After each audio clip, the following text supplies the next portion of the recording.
महापरमहंसाय स्वादित चरण कमल चिन्ह मकरंदाय भक्तजन मानस निवासाय श्री रामचंद्राय नमः।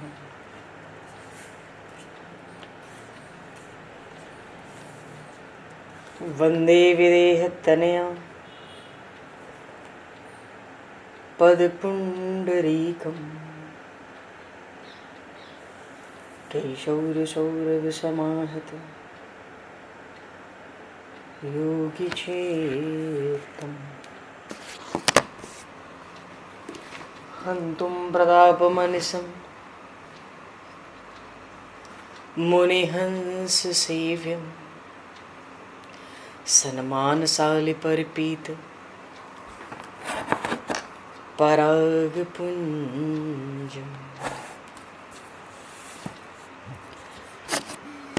यत्र यत्र रघुनाथकीर्तनं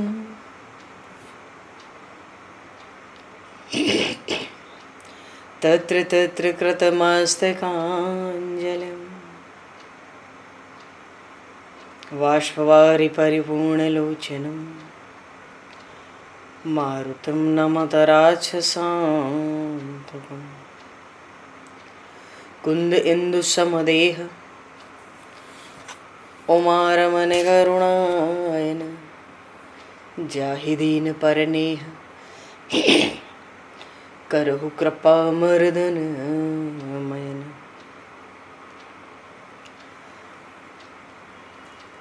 प्रहलाद नारद पराशर पुंडरीक व्यासे अम्बरीश शुक शौनक भीष्मदालभ्यां रुक्मांगद अर्जुन वशिष्ठ विभीषणादीन एतानहं परं भागवतान् नमामि।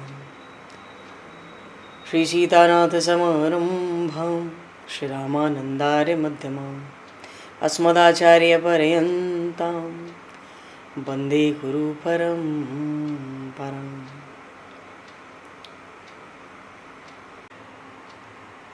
भक्त भक्ति भगवंत गुरु चतुर्नाम वपु एक तिनके पद वंदन के नाशहि विघ्न अनेक। श्री गुरु चरण सरोज रज निज मन मुकुर सुधार वरणो रघुवर विमल यश जोदायक फलचार। हरिशरण। गोविंद जय जय गोपाल जय जय राधारमण हरि गोविंद जय जय। श्री राम जय जय रसिकेश जय जय श्री राम जय जय रसिकेश जय। सीतारमण राम रघुनाथ जय राधारमण हरि गोविंद जय। गोविंद जय जय गोपाल जय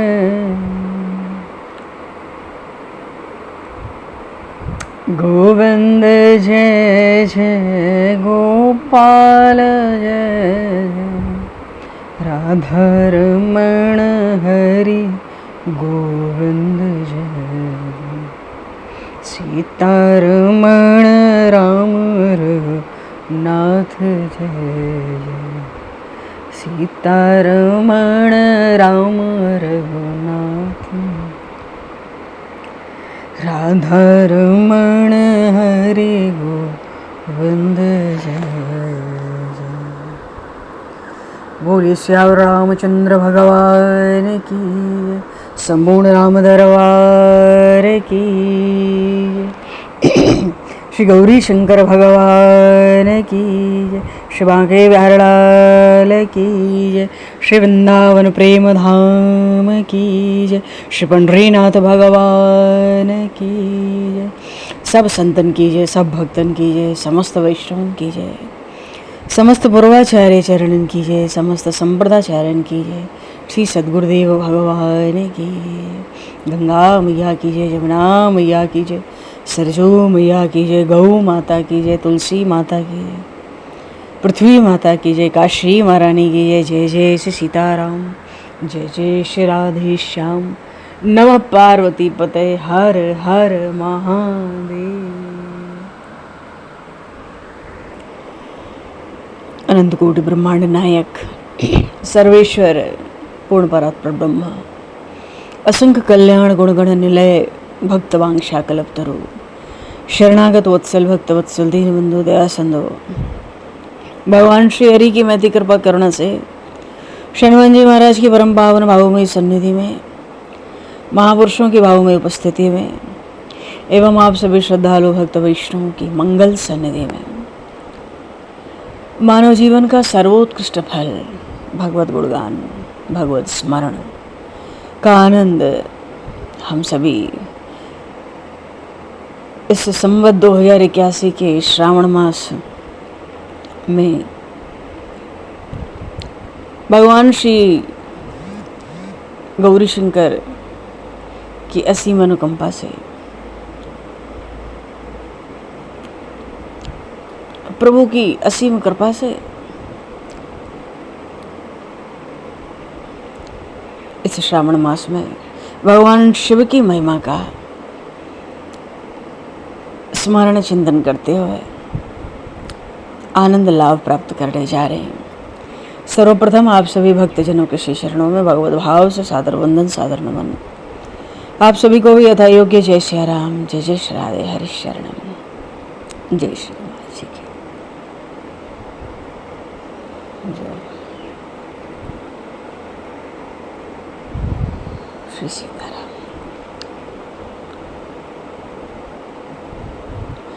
कर्पूर गौरम करुणावतारम संसार सारम भुजगेन्द्रहारम सदा वसंतं हृदयारविन्दे भवं भवानी सहितं नमामि, भवं भवानी सहितं नमामि।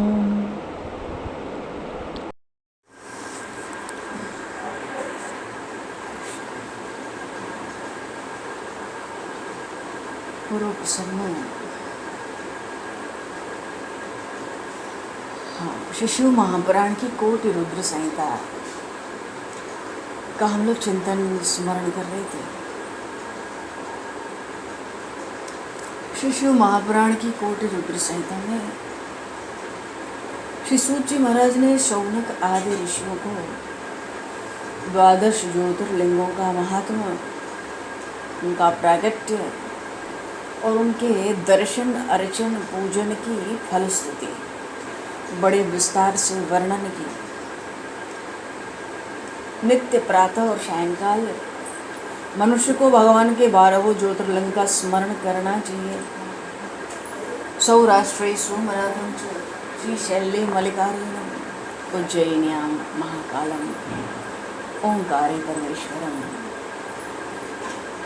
केदारम हेमवत पृष्ठे विदाख्यान्नां भीमशंकरम वाराणस्यां च विश्वेशं त्र्यंबकं गौतमी तटे वैद्यनाथो चिताभूमो नागेशं दारुकावने सेतुबंधं च रामेशं घुष्मेशं तो शिवालय। बोलिए श्री गौरी शंकर भगवान की जय, श्री शिव महापुराण की जय। भगवान आगे के प्रसंग में उमा संहिता है और उमा संहिता का आरंभ होता है। शौनक आदि ऋषि सूत जी महाराज जी से कहते हैं कि हे सूत जी, आपको नमस्कार है।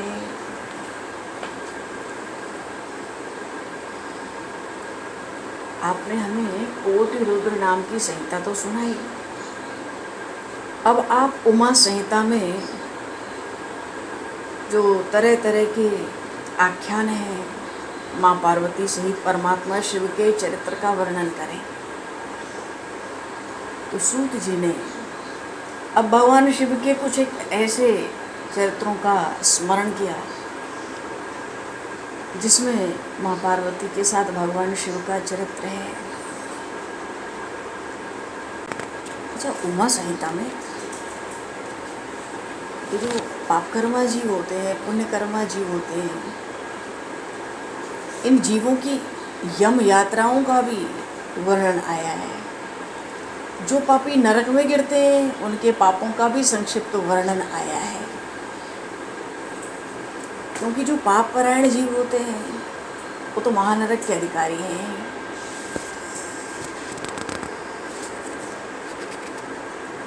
पाप परायण तो वही होंगे ना जो पर स्त्री को प्राप्त करने का संकल्प रखें, पराये धन का अपहरण करने की इच्छा रखें, अपने चित्त में अनिष्ट का चिंतन करें, किसी का बुरा हो जाए, भगवान की खूब पूजा पाठ हुई पर चाहते क्या है, शत्रु मर जाए, उसका अनिष्ट हो जाए, और न करने योग्य कर्म में प्रवृत्त होते हैं। ये चारों मानसिक पाप हैं।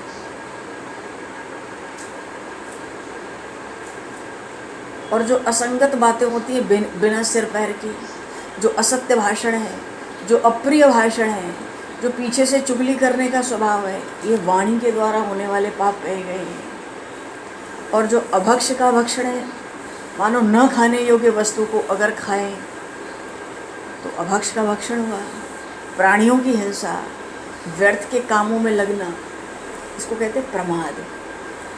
जो करना है वो तो नहीं कर रहे, जो नहीं करना है उसमें समय गंवाते हैं, दूसरे का धन हड़प ले ऐसी भावना, ये सब शरीर के कर्म हैं। भरत जी महाराज जब अयोध्या लौटे, श्री दशरथ जी महाराज का जब शिविर पूरा हो गया, माँ कौशल्या को मिले और वहाँ पर महल में सब उपस्थित थे। भरत जी महाराज ने इन तीनों तरह के पापों की सौगंध ली थी कि माँ के मत में मेरा मत नहीं है, अगर है तो ये हर तरह के पाप हमें लगे। गोस्वामी जी ने रामचरितमानस में इसका बड़ा सुंदर वर्णन किया है। कहने का भाव है मन के पाप, मानसिक और वाणी के पाप और शरीर के पाप। तो ये जो 12 कर्म है, मन से, वाणी से और शरीर से। अच्छा, जो संसार सागर से पार उतारने वाले और भगवान शिव से द्वेष करने वाले हैं, जो अपने पिता, सगे संबंधों या गुरुजनों की निंदा करते हैं, वो सब नरक समुद्र में गिरने वाले हैं। जो ब्रह्म हत्यारे हैं, मदिरा पीने वाले हैं, स्वर्ण चुराने वाले हैं, गुरुपत्नी गामी हैं, इन चारों से जो संपर्क भी रखे वो 5वीं श्रेणी का पापी है। ये सब महापातक है। जो देवताओं, ब्राह्मण और गौओं को उपयोग में दी गई भूमि को हर ले, अन्याय से धन कमावे, उसे ब्रह्म हत्यारे के समान ही पापी जानना चाहिए। जो माता पिता को त्याग दे, जो झूठी गवाही दे दे, जो झूठा कोई वादा कर ले, जो शिव भक्तों को मांस खिलावे, अभक्ष वस्तु का भक्षण करना ब्रह्म हत्या के समान है। तो बहुत तरह के पापों का यहाँ वर्णन है। पैतृक संपत्ति में बंटवारा और उसमें उलट पलट करना, अत्यंत अभिमान रखना, अत्यधिक क्रोध करना, पाखंड फैलाना, कृतघ्नी होना, विषयों में बड़ा आसक्त हो जाना, कंजूसी करना और सत्पुरुषों को देखकर द्वेष करना, पर स्त्री समागम करना और जो असत शास्त्र हैं उनका अध्ययन करना, पापों में लगना, झूठ बोलना, ये सब उपपातक है, महापातक से थोड़े नीचे। अच्छा, जो विस्तार बहुत है, थोड़ा सा संक्षेप में हम लोग देखेंगे शिव पुराण की उमा संहिता में ये क्या प्रसंग है। पापियों और पुण्यात्माओं की जो यमलोक की यात्रा है, इस विषय में भी शरद कुमार जी ने व्यास जी से कहा उमा संहिता में। अब 4 तरह के पाप होंगे, तो विवश होकर शरीरधारी मनुष्य को भय देने वाले, उत्पन्न करने वाले यमलोक को यमदूत ले जाते हैं। तो ऐसा कोई प्राणी तो होगा नहीं जो यमलोक ना जाए और पाप करे, क्योंकि किए हुए कर्मों का फल कर्ता को अवश्य भोगना पड़ता है। सनत कुमार जी कहते हैं, हे व्यास जी, इस बात का विचार करो। जीवों में जो शुभ कर्म करने वाले हैं, जो दयालु हैं, वो भी यमलोक जाते हैं, पर सौम्य मार्ग से जाते हैं। जो पूरब की ओर द्वार है उस द्वार से जाते हैं। और जो पापी हैं, जो दान से रहित हैं, वो घोर मार्ग से दक्षिण द्वार से यमलोक की ओर जाते हैं। तो मृत्यु लोक से इस नरक की कितनी दूरी है? यहाँ से 86,000 योजन की। और जो यमलोक है इसके बड़े रूप हैं। जो पुण्य कर्म करने वाले होते हैं उनको तो बहुत पास मालूम पड़ता है यमलोक। यमलोक का शास्त्रों में नाम संयमनी पुरी भी है। उनके लिए तो पास होता है, लेकिन जो पापी होते हैं उनको ये मार्ग बड़ा दूर मालूम पड़ता है, क्योंकि उनको बड़ा कष्ट होता है। वहाँ का मार्ग कहीं तो तीखे कांटों से लगा है, कहीं कंकड़ों से, कहीं छुरों की धार के समान तीखे पत्थर मार्ग में जड़े हुए हैं, कहीं बड़ी भारी कीचड़ फैली है। छोटे बड़े पापों के अनुसार वहाँ की कठिनाइयों से भी, वहाँ की कठिनाइयाँ भी कभी बड़ी भारी हैं, कभी थोड़ी हल्की हैं। और मार्ग में तो भीषण यातनाएं हैं, कष्टों का वर्णन सनत कुमार जी ने किया। हे व्यास जी, जिन्होंने कभी दान दिया ही नहीं, वो लोग इस प्रकार का दुख उठाते हैं। सुख मांगते हैं पर उनको इसी मार्ग पर घसीटा जाता है। अब जिन्होंने पहले से ही दान के रूप में कुछ रास्ते का खर्च ले रखा है, तो सुखपूर्वक ही हम लोग चले जाते हैं।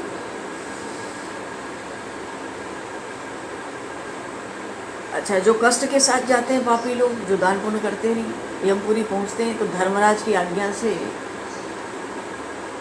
तो दूतों के द्वारा उन धर्मराज के सामने उनको लाया जाता है।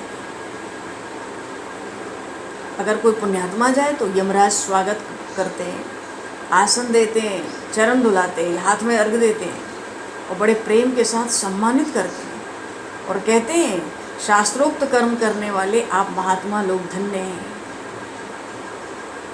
जो कि आप लोगों ने दिव्य सुख प्राप्त करने के लिए पुण्य कर्म किया है। तो आप लोग ऐसा करो, सब मनोकामनाओं को देने वाला जो निर्मल स्वर्गलोक है वहाँ जाओ, वहाँ महान भोगों का उपभोग करो। अंत में पुण्य का जब नाश हो जाए और कुछ थोड़ा अशुभ कर्म रहे तो फिर यहाँ आकर आप लोग उसको भोग लेना। लेकिन जो क्रूर करने वाले होते हैं ना, क्रूर कर्म, यमराज उनको भयानक रूप में दर्शन देते हैं। जो पापी होते हैं यमराज को कैसा देखते हैं? मुख, दाढ़, कारण इतने विकराल मालूम पड़ते हैं, नेत्र टेढ़े, भौहें टेढ़ी, बड़े क्रोधी, बड़े काले, मानो कोयले की ढेर, हर तरह का दंड का भय दिखाते हैं, पापियों को डांटते हैं, नेत्र से तो मानो आग ही निकलती है, ऐसे जान पड़ते हैं मानो क्रोध का कोई महासागर पी रहे हो, मुंह से आग और उगलते रहते हैं। और उनके अलावा, ऐसे भयंकर यमराज के अलावा, असंख्य महावीर यमदूत रहते हैं। उनकी अंग कांति काले कोयले की तरह, अस्त्र शस्त्र लेके बड़े भयंकर मालूम पड़ते हैं। तो अपने सेवकों से घिरे रहते हैं यमराज। चित्रगुप्त भी वही रहते हैं। यमराज पहले उन पापियों को बहुत डांटते हैं, बहुत धिक्कारते हैं, लज्जित करते हैं। धिक्कार है तेरे जीवन को, भारतवर्ष में जन्म लेकर भी तूने भगवान का भजन नहीं किया। और जो चित्रगुप्त है वो धर्म की बात कह के, शास्त्रों की बात करके डांटते हैं, फटकारते हैं, भय दिखाते हैं। एक श्री रामानंदाचार्य जी महाराज का एक शिष्य था, एक शिष्य थे अनंतानंद स्वामी जी, और उनका एक शिष्य था श्रीरंग, था तो जैनी। उस श्रीरंग का एक नौकर था,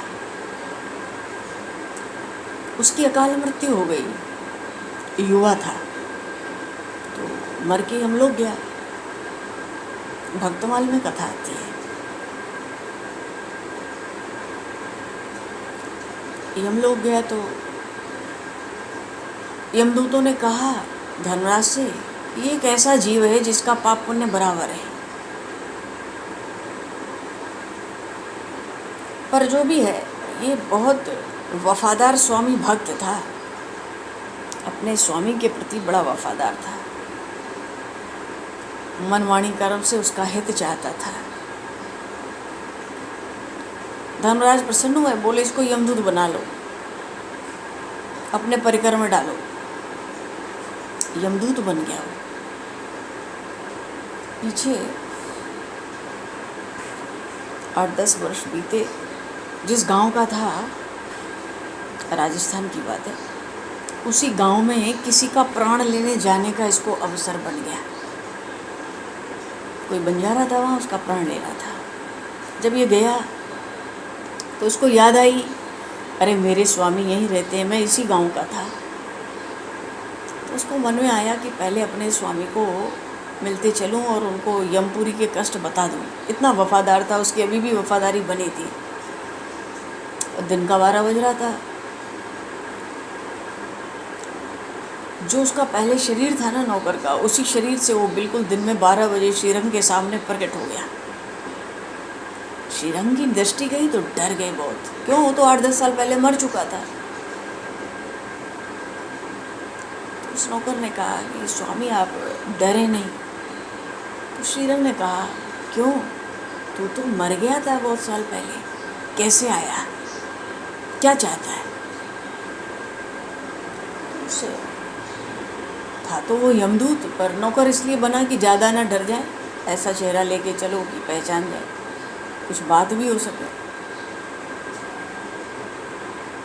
तो उसने कहा कि बहुत समझाया और कहा, अगर यमपुरी से डरते हो तो वैष्णव बन जाओ। बस इतना ही कहने आया हूँ, समय ज़्यादा नहीं है मुझ पर। उसने कहा कि भाई तू आया कैसे, ये बता। बोले मैं किसी का प्राण लेने आया। उसने बताया, मैं यमदूत बन चुका हूँ, मैं इसी गांव में फलाने बंजारे का प्राण लेने आया हूँ। तो श्रीरंग ने कहा कि वो बीमार तो नहीं है, कैसे प्राण ले जाओगे? बोले कोई बात नहीं, 4 बजे बैल को चारा डालता है, बस उसी समय प्राण ले लूँगा। आपको विश्वास ना हो तो चल के छिप के देख लेना। पर यमपुरी से डरते हो, नरक की यात्राओं से डरते हो तो वैष्णव बन जाओ। देखा छिपकर श्रीरंग ने, बंजारा आया रोज की तरह 4 बजे चारा डाला। जैसे ही डाला उसी बैल ने अपने सींग पर उठाया, पटक दिया और यमदूत तो प्राण लेके चल देते। श्रीरंग को लगा सही बात है,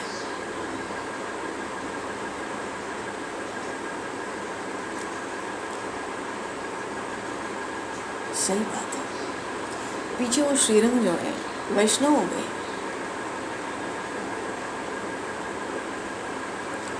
तो पीपाजी महाराज राजस्थान में रहते थे,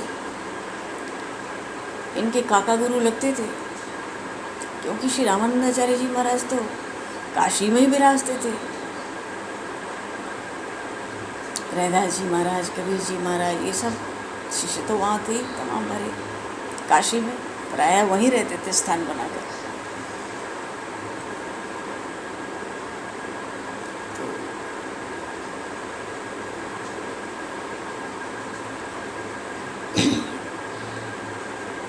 एक दिन मानसी सेवा कर रहा था, सुबह 6 बजे उठ गया श्रीरंग। पहले जैनी था, फिर वैष्णव हो गया। पीपाजी महाराज को कई बार निमंत्रण दे चुके थे, महाराज कभी पधारो, कभी पधारो, महाराज कभी पधारो। पीपाजी महाराज टाल देते थे। और एक बार पहुँचे पीपाजी महाराज, बिना खबर किए ही पहुँच गए। उस दिन ये सुबह 6 बजे मानसी सेवा कर रहा था भगवान श्री सीताराम जी की। तो श्रीरंग जब हार पहनाते, सब सेवा हो गई, पुष्पों का हार अर्पित होना था। हार पहनाते तो भगवान के किरीट में, भगवान श्री राम तो राजा धराज हैं, किरीट में जाके वो फूलों का हार फंस जाता। फिर उतारते, फिर संभालते, फिर पहनाते। कई दफ़ा हो गया। अब पीपा जी आ गए थे सुबह ही सुबह, अब उनको चल के तो आना नहीं है, ऐसे सिद्ध पुरुष हुआ करते थे पहले। तो उन्होंने देखा ये मन की सेवा में हार पहना रहा है, तब से पहना नहीं पा रहा है। उन्होंने बाहर से कहा, अरे गांठ खोल दो, ऐसे हार पधरा दो और फिर गांठ जोड़ लेना। उसने सेवा में वैसे ही किया और काम बन गया। पर उसने झट सोचा कि भाई ये कौन है, कौन बोला, किसको पता चला कि हम मानसी सेवा में क्या कर रहे हैं, यहाँ कौन सिद्ध पुरुष आया। मुड़ के देखे तो वो पहचानते नहीं थे पीपा जी को। उन्होंने पूछा, महाराज आप कौन हो, कहाँ से पधारे, कैसे पधारे? उन्होंने कहा, हमें पीपा पीपा कहते हैं। अरे उसके तो आनंद का कोई ठिकाना ही नहीं। बोला बाहर चलो। नहीं, बाहर निकलो, ऐसे कैसे आ गए किसी के घर में, बाहर चलो। गांव के बाहर तक ले गया पीपा जी महाराज को। उसके बाद उसने खूब उत्सव किया, शोभा यात्रा निकाली, बड़े बड़े अनुष्ठान को कर, बहुत धनीवानी था वो, बड़े बड़े अनुष्ठान पधरा दिए उसने, आदेश दे दिया और खूब गाजे बाजे के साथ महाराज को ले आया घर पर। मानो बड़े भारी भक्त हुए भगवान के पीछे श्रीरंग जी। तो कहने का भाव है कि यहाँ पर श्री शिव महापुराण में, यहाँ जो उमा संहिता है, इसमें पापियों को जो दंड दिया जाता है, पुण्यात्माओं को जो दंड दिया, पुण्यात्माओं का जो स्वागत सत्कार होता है, उसके विषय में सूत जी महाराज ने बड़े विस्तार से व्यास जी को कथा सुनाई है। और ठीक उसी क्रम में सूत जी महाराज शौनक आदि ऋषियों को कथा सुनाते हैं। श्रीमद् भागवत महापुराण में भी बहुत तरह के नरकों का भी भेद बताया गया है, और यहाँ उमा संहिता में भी बहुत प्रकार के नरकों का भेद बताया है। तरह तरह के दानों का क्या फल है, उसका क्या वर्णन है, वो भी सुनाया है। और जलदान करने की, सत्य भाषण की और तप की क्या महिमा होती है, ये भी सुनाया है। वेद पुराणों का स्वाध्याय करना, इसकी क्या महिमा होती है, तरह तरह के दानों की क्या महिमा है, वो भी सब सुनाया है। नरक की प्राप्ति कराने वाले असत कर्मों का भी वर्णन सुनाया है, और भगवान शिव के नाम स्मरण की महिमा को भी सुनाया है।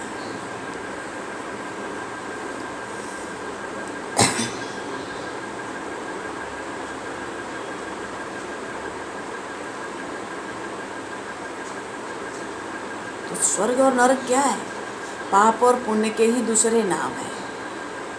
इनमें एक तो दुख देने वाला है, दूसरा सुख देने वाला है। ये सुख दुख तो मन का ही विकार है। क्यों? ज्ञान ही पर ब्रह्म है। तात्विक तत्व के बोध का कारण तो ज्ञान ही है। मानो सारा अचर अचर विश्व ज्ञानमय है। उस विज्ञान से भिन्न दूसरी कोई वस्तु भी नहीं है। अच्छा, शरत कुमार जी ने कहा कि जो वन के कंदमूल फल खाकर जंगल में तपस्या करते हैं और जो वेद की ऋचा का अध्ययन करते हैं, दोनों को समान फल होता है। जैसे सूर्य और चंद्रमा न हो तो सारा संसार अंधेरा छा जाए, ऐसे ही पुराणों के अध्ययन के बिना लोग ज्ञान से रहित हो जाते हैं। इसलिए सदा पुराणों का अध्ययन करना चाहिए। सूत जी महाराज कहते हैं, पुराण का श्रवण करने से पाप का नाश होता है, धर्म की अभिवृद्धि होती है, व्यक्ति ज्ञानवान होता है, पुनः संसार के आवागमन के बंधन में नहीं पड़ता है। इसलिए धर्म, अर्थ और काम की सिद्धि और मोक्ष मार्ग की प्राप्ति के लिए प्रयत्न पूर्वक पुराणों को सुनना चाहिए। सनत कुमार जी ने ये भी कहा कि हे व्यास जी, तरह तरह के दान सदा सतपात्र को ही देने चाहिए। अगर हम सतपात्र को दान दें तो कुंडली के दोष भी समाप्त और आत्मा का भी उद्धार। तो बड़े महिमावान दानों में क्या है? स्वर्ण का दान, गौ का दान, भूमि का दान, और ज्ञान का दान सबसे विलक्षण और सबसे ऊंचा कहा गया है।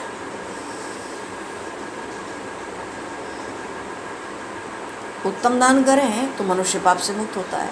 अच्छा, तुला दान भी है, पृथ्वी दान भी है, विद्या दान भी है। ये प्रशस्त दान कहे गए हैं। और गाय, छत्र, वस्त्र, जूता, अन्न, जल, ये वस्तुएं जो याचना करे उसको देनी चाहिए। और जो शुद्ध चित्त से स्वर्ण दान करे, देवता उनको सब कुछ दे देते हैं। इस लोक में विधान के साथ गाय का दान करना चाहिए, तुला दान भी करना चाहिए। दोनों दान श्रेष्ठ है। यहाँ तक कि कोई मनुष्य दूसरे मनुष्य का वध कर दे, ऐसे पापों से भी इन दानों से छूट जाता है, ऐसा बताया गया है। तपस्या से शिवलोक की प्राप्ति का भी वर्णन आया है। अच्छा, जल का दान सत्य भाषण का और तप की महिमा आई है। जल दान सब दानों में उत्तम है। क्यों? जल तो सब जीव समुदाय को तृप्त करता है, सबका जीवन है। इसलिए मनुष्य को चाहिए कुआं, बावड़ी, तालाब, प्याऊ ये सब बनवावे, और ऐसे बनाए हुए जलाशयों में गऊ, ब्राह्मण, साधु, महात्मा सदा पानी पीते रहते हैं। तो जो बनवाता है उसके सारे वंश का उद्धार हो जाता है। अब कहीं वीरान हो, दुर्गम स्थान हो तो वृक्ष लगे, मानो तरह तरह से आने वाली सभी पीढ़ियों के साथ पितृकुलों का भी उद्धार कर देते हैं ऐसे दान। अगर लगाए गए ये जो वृक्ष होते हैं दूसरे जन्म में उस व्यक्ति के पुत्र के रूप में प्राप्त हो जाते हैं। तो वृक्ष पे जो पुष्प होते हैं उससे देवता प्रसन्न हो गए, फल हो गए तो उससे पितर प्रसन्न हो गए, और छाया मिली तो अतिथि पूजा भी हो गई। तो वृक्ष के दान से ये तीनों लाभ हो गया। पुष्प आएंगे तो देवता प्रसन्न, वो पुष्प देवताओं को अर्पित होंगे, फल आएंगे तो पितर प्रसन्न, और छाया मिल गई तो अतिथियों की भी पूजा हो गई बिना किए। तो वृक्ष जीवन में अवश्य लगाने चाहिए। और जो सत्य वचन बोलते हैं वो तो स्वर्ग के नीचे गिरते ही नहीं, क्योंकि सत्य ही परम ब्रह्म है। भागवत में आया है, सत्यम परम धीमहि, सत्य ही परम तप है, सत्य ही श्रेष्ठ यज्ञ है, और इस सत्य से ही पृथ्वी टिकी है। इसलिए सत्य को शास्त्रों में परम धर्म कहा गया है। तो जो मनुष्य अपने लिए, दूसरों के लिए, अपने पुत्र आदि के लिए भी झूठ नहीं बोलता वो स्वर्गगामी होते हैं। इसलिए सदा सत्य बोलना चाहिए। और तप की महिमा बड़ी भारी महिमा है। सनत कुमार जी कहते हैं कि हे व्यास जी, संसार में ऐसा कोई सुख नहीं जो तपस्या के बिना सुलभ हो जाए। ज्ञान विज्ञान हो, आरोग्य हो, सुंदर रूप हो, सौभाग्य हो, नित्य सुख हो, सब तप से प्राप्त होगा। तपस्या से ब्रह्मा बिना परिश्रम के ही संपूर्ण विश्व की सृष्टि करते हैं। तपस्या से ही भगवान विष्णु इसका पालन करते हैं। तप आधार सब सृष्टि भवानी, तप से ही सब होता है। तपस्या से ही, तपस्या के बल से ही रुद्रदेव इसका संहार करते हैं। तप के प्रभाव से ही भगवान शेष अशेष भूमंडल को धारण कर लेते हैं। अरे तपस्या से शिवलोक तक की प्राप्ति इस उमा संहिता में प्रसंग आया कि शिवलोक की प्राप्ति कैसे हो गए, क्योंकि जो शिव भक्त हैं वो भी कभी लौट के संसार में नहीं आ सकते। तो जो शुद्ध कर्म करने वाले हैं, अत्यंत शुद्ध तपस्या से जो युक्त हैं, जो मनुष्य, ऐसे मनुष्य जो प्रतिदिन भगवान शिव का पूजन करते हैं वो सब प्रकार से वंदनीय है, क्योंकि भगवान शिव तो कृपा के मूल हैं। तपश्चर्या में भगवान शिव से बढ़कर कोई होगा ही नहीं। तप का प्रभाव हो तो देवता, ऋषि, मुनि सब स्वर्ग में आनंद करते हैं। जो मनुष्य जन्म को पाकर अपना परम कल्याण नहीं करता, मरने के बाद बहुत काल तक शोक करता रहता है। क्योंकि जितने देवता हैं, जितने असुर हैं, सबके लिए मनुष्य जन्म अत्यंत दुर्लभ है। तो ऐसा कर्म करना चाहिए मनुष्य को कि नरक में न जाना पड़े। तो जब तक शरीर स्वस्थ है तब तक धर्म का आचरण करते रहना चाहिए। क्यों? अस्वस्थ हो जाने पर मनुष्य कुछ भी करने में समर्थ नहीं होता।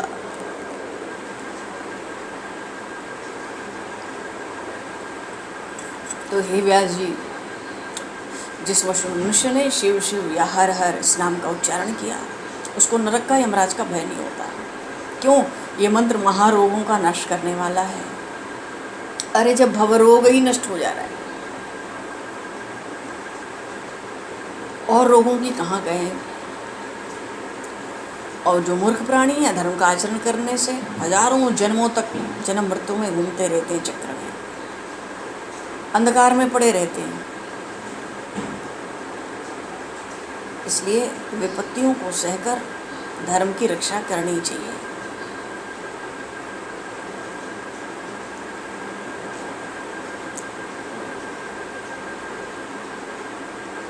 मानो किसी भी तरह मनुष्य जन्म पाकर साधन धाम मोक्ष कर द्वारा पाहि न जेहि परलोक सुधारा। भगवान श्री राम कहते हैं राम गीता में, बड़े भाग मानुष तन पावा, सुर दुर्लभ सब ग्रंथ गावा।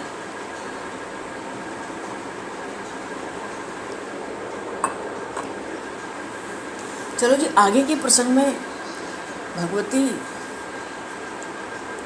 उमा का कालिका अवतार भी है। और महालक्ष्मी के भी अवतरण का प्रसंग है, महासरस्वती का भी प्राकट्य है, और फिर शुंभ निशुंभ इनका वध है, भगवती उमा का प्रादुर्भाव की भी कथा है।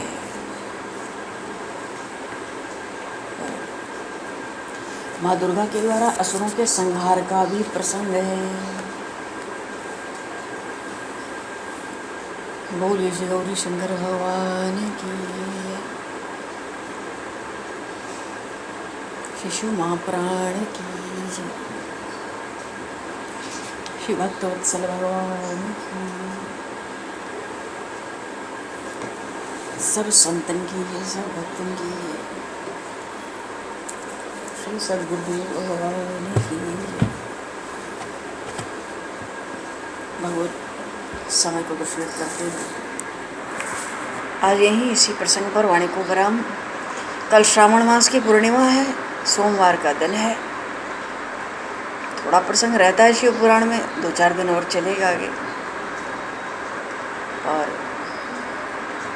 सोमवार भी है, पूर्णिमा भी है, तो यथासंभव प्रभु की सेवा पूर्णता ही है। पूर्णिमा का अर्थ ही है पूर्णता। चलो जी, बोलिए श्री भक्तवत्सल भगवान की, श्यावर रामचंद्र भगवान की, जय जय श्री सीताराम, जय जय श्री राधेश्याम। नमः पार्वती पते, हर हर महादेव। अच्छा जी, आप लोग जो कोई बोलना चाहें। जय श्री राम, जय श्री राम, हर हर महादेव, जय श्री राम महाराज जी, जय श्री राम, ईश्वर श्री राम महाराज जी, बहुत सुंदर।